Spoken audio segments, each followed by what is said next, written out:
शिवराज्य शंभूराजे गडकिल्ले संवर्धन प्रतिष्ठान महाराष्ट्र राज्य सादर करीत आहोत शिवसाम्राज्याचे दिनविशेष। आज 3 नोव्हेंबर। आजच्याच दिवशी 1618 मध्ये मुघल सम्राट औरंगजेब याचा जन्म झाला होता। औरंगजेबाचा जन्म 3 नोव्हेंबर 1618 रोजी लोहाद मध्ये जहागीरच्या शासन काळात झाला। औरंगजेब शहाजहाचा तिसरा मुलगा होता। शहाजहाची 4ही मुलं मुमताज महल पासून झाली होती। औरंगजेबाला इस्लामिक धार्मिक साहित्य तसंच तुर्की साहित्यात रुची होती। इतर मुघल राजांप्रमाणे औरंगजेबाला उत्तम हिंदी बोलता येत होती। तसंच त्याने सुलेखन शास्त्रात प्रावीण्य मिळवलं। इतिहासकार कॅथरीन ब्राउन यांनी डिड औरंगजेब बेन म्युझिक मध्ये औरंगजेबाच्या बऱ्हाणपूर भेटीचा उल्लेख आहे। औरंगजेब तिथे त्याच्या मावशीला भेटण्यासाठी गेला होता। त्यावेळी तो बऱ्हाणपूरच्या हिराबाई जैनाबादी तिच्या प्रेमात पडला। हिराबाई एक गायिका आणि नर्तकी होती। हिराबाई झाडावरील आंबे तोडत होती। त्यावेळी औरंगजेबाने तिला पाहिलं आणि तिच्या प्रेमात पडला। औरंगजेब तिच्या इतका प्रेमात होता की तो कधीही दारू न पिण्याची शपथ मोडण्यासाठी तयार झाला होता। औरंगजेब दारूचा घोट घेणारच होता, पण त्याला हिराबाईनंच रोखलं। या हिराबाईचं एका वर्षातच निधन झालं आणि ही प्रेम कहाणी संपली। हिराबाईचं दफन औरंगाबादमध्येच झालं।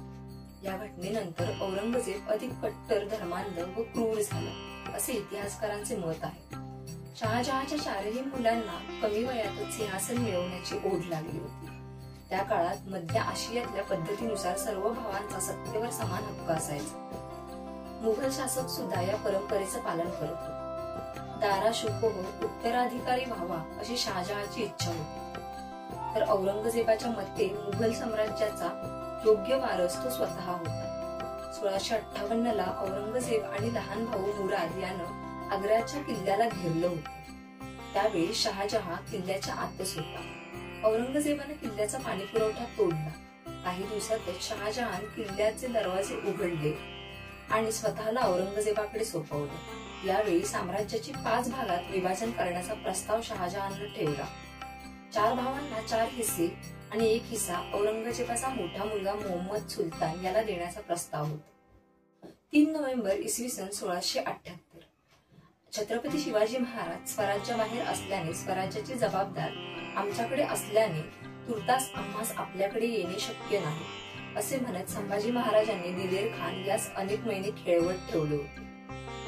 मुघल साम्राज्यात आल्यास त्यांना कितीची मनसबदारी मिळणार, त्यांचे पद काय असणार यावर संभाजी महाराज दिलेर खान यांच्यात जवळपास 6 पत्र व्यवहार झाले होते। त्यात प्रत्येक वेळी संभाजी महाराजांनी औरंगजेबाची परवानगी मागितली असल्याने प्रत्येक पत्रासाठी दिलेर खानाला औरंगजेबाची परवानगी घेण्यासाठी त्याच्या माणसांना पाठवावे लागले। यात अनेक महिन्यांचा काळ गेला। एवढी मोठी फौज घेऊन चालून आलेला दिलेर खान अनेक महिने पत्रव्यवहारात अडकून बसला होता।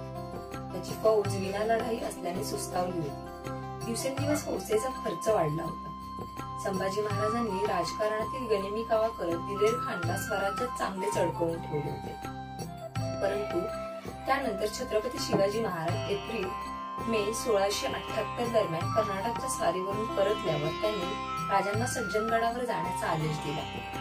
3 नोव्हेंबर इसवी सन 1679 खांदेरीची रणसंग्राम। इंग्रजांची अधिक कोंडी करण्यासाठी महाराजांनी पनवेल जवळ सैन्य गोळा करायला सुरुवात केली। लवकरच शिवाजी मुंबईवर चाल करून येणार अशा बातम्या थेट सुरतपर्यंत गेल्या। इथल्या इंग्रज अधिकाऱ्याने मग 3 नोव्हेंबर 1679 ला मुंबईकरांना या मोहिमेवरील खर्च खूप वाढल्याची आणि पदरी यश येत नसल्याची जाणीव करून दिली। त्यांच्या पत्रातून लिहिले की शिवाजीराजांशी तहाची बोलणी चातुर्याने करावी। चौलच्या सुभेदारामार्फत तहाची बोलणी करावी। शिवाजीचे लोक बेटाला सहज मदत करू शकतात। बेटावर किल्ल्याचे बांधकाम करू शकतात आणि तुम्ही काहीच करू शकत नाही। तुम्हाला 2 गलबते दिली, मात्र तुम्हाला यश येत नाही। आता चिडून शिवाजी खुद्द मुंबईवर हल्ला करेल, तेव्हा मुंबईचे चांगले रक्षण कसे करावे याचा विचार करा इत्यादी। 3 नोव्हेंबर इसवी सन 1688 अंबर संस्थानचे राजा सवाई जयसिंग दुसरे यांचा जन्म। 3 नोव्हेंबर इसवी सन 1689 रायगड मुघलांच्या ताब्यात गेला। महाराष्ट्रात मोगल मराठा संघर्ष तीव्र झाला होता.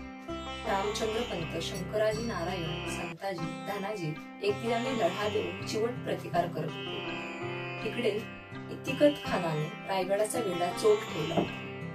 रायगडही मोगली वेढ्याला दाद देत नव्हता.